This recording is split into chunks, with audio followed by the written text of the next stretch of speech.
dan Mesir teruskan operasi kemanusiaan buat Gaza. Assalamualaikum dan salam Malaysia Madani. Tentera Udara Emirat Arab Bersatu UAE dan Mesir menggugurkan bantuan kemanusiaan melalui udara kali ke-9 di Gaza. Operasi bersama itu dilakukan dengan 2 pesawat yang membawa 3/3 tan bantuan makanan dan ubat-ubatan. Sejak pelancaran inisiatif Birds of Goodness itu pada 29 Februari lalu, kira-kira 405 tan bantuan kemanusiaan telah disampaikan ke Gaza. Sejak 7 Oktober lalu, lebih 31,500 penduduk Palestin di Gaza maut, kebanyakannya wanita dan kanak-kanak, selain 73,546 yang lain cedera. Selain itu, serangan Israel turut mengakibatkan 85% daripada populasi di Gaza kehilangan tempat tinggal dan berdepan krisis kebeluran susulan sekatan ketat di sempadan yang dilakukan rejim Zionis. Di Bandar Jabalia Utara Gaza, bantuan kemanusiaan akhirnya dibawa masuk buat pertama kali dalam tempoh 4 bulan, dan ini selepas tentera Zionis membenarkan 9 truk memasuki wilayah utara semenanjung Gaza termasuk Bait Hanun dan Bait Lahiyah. Bantuan keperluan asas termasuk makanan dalam tin, gula dan tepung itu sampai ke kamp pelarian Jabalia dengan pengawasan pihak berkuasa dan kerjasama masyarakat setempat.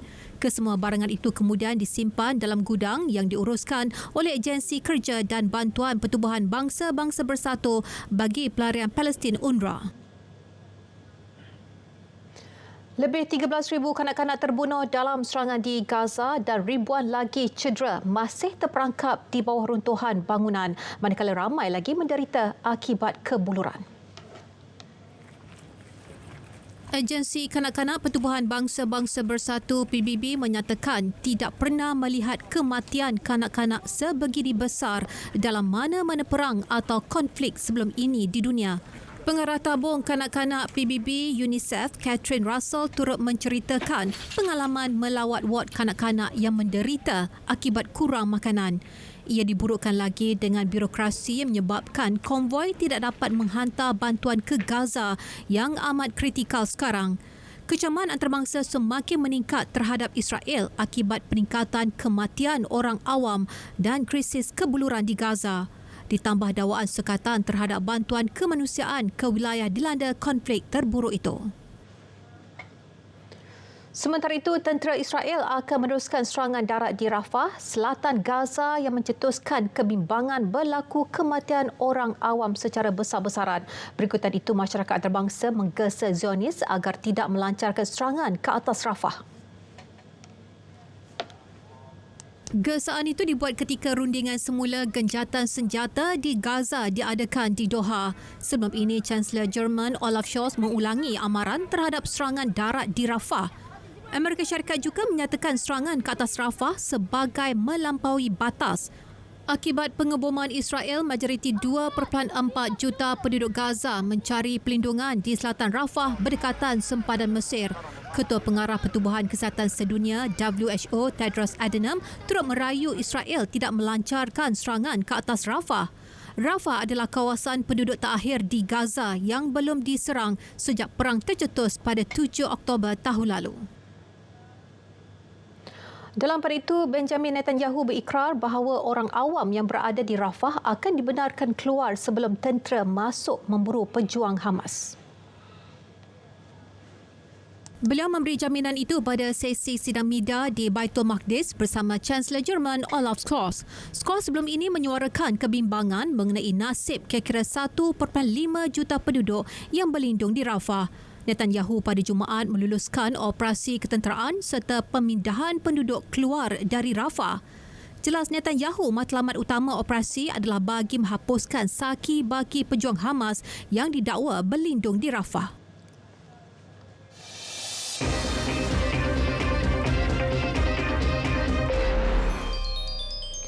Pihak berkuasa Thailand berkas 2 lelaki warga negara New Zealand selepas didakwa menyerang dan cuba merampas pistol milik anggota polis trafik di Phuket.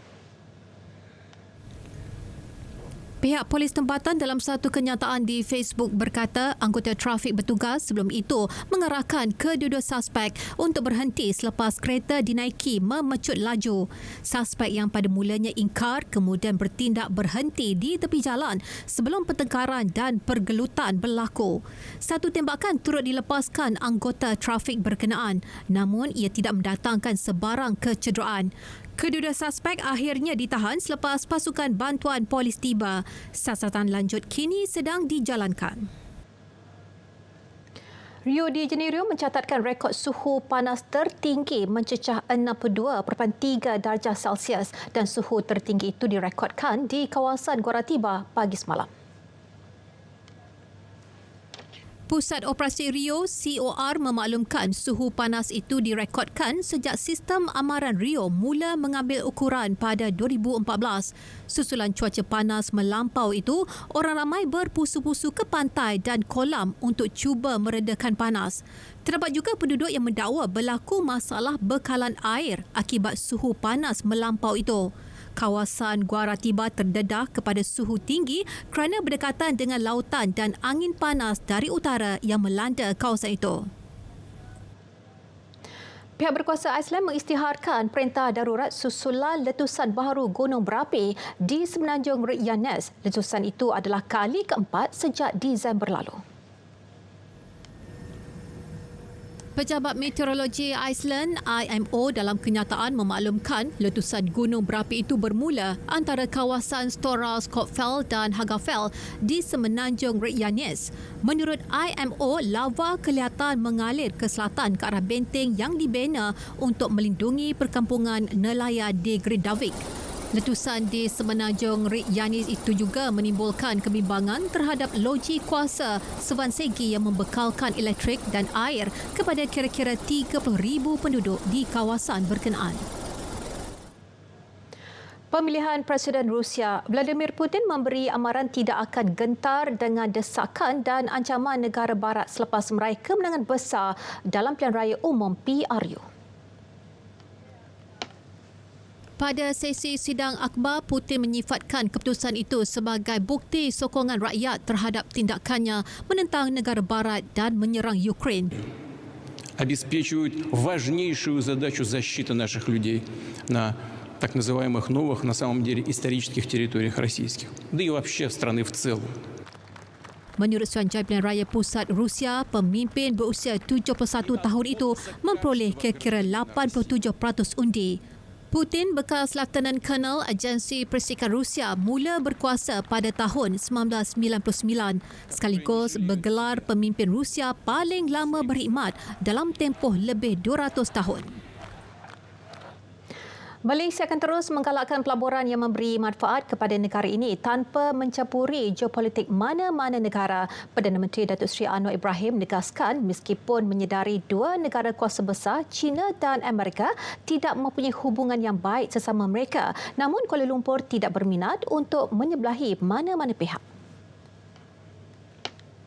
Cuma yang ada beberapa yang dibesarkan itu soal Palestin dan juga soal China. Kerana banyak negara barat yang agak sangsi mengapa nampak kita itu berdamping dengan negara China. Jawapan saya mudah. Kita negara kecil, kita mau berkembang. Kita jaga kemaslahatan rakyat. Jadi saya ambil pendekatan yang sama. Menggalakkan pelaburan dari timur dan barat, Amerika, China, India, Australia, ya, yang akan memberi manfaat kepada kita. Jadi saya pun bila ditanya soalannya buat China phobia ataupun Sinophobia, saya jawab tak ada sebab kita nak ada permusuhan dan anti siapa.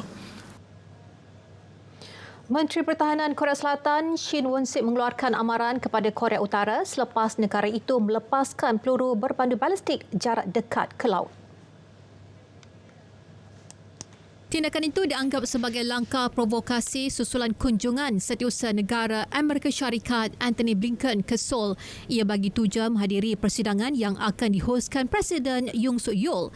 Tentera Korea Selatan mendakwa beberapa peluru berpandu jarak dekat Korea Utara terbang kira-kira 300 km selepas dilancarkan dari Pyongyang menuju pantai timur negara itu.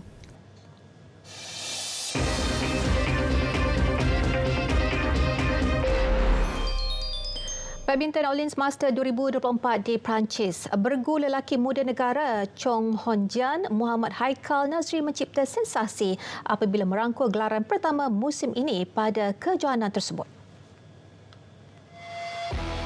Hong Jian Haikal selaku pilihan keempat menewaskan pilihan keenam dari Indonesia, Sabar Karyaman Gutama, Mohrizal Palevi Ispahani 21-15, 18-21, 21-14. Bergu negara yang menghuni ranking ke-40 dunia dan mula digandingkan pada Ogos tahun lalu membawa pulang hadiah wang tunai $16,590 pada kejohanan berstatus Super 300. Kejayaan tersebut menyaksikan Hon Jian Haikal meraih gelaran ketiga dalam siri jelajah dunia. Sebelum ini, gandingan sama memenangi cabaran antarabangsa Said Modi India dan Master Guwahati.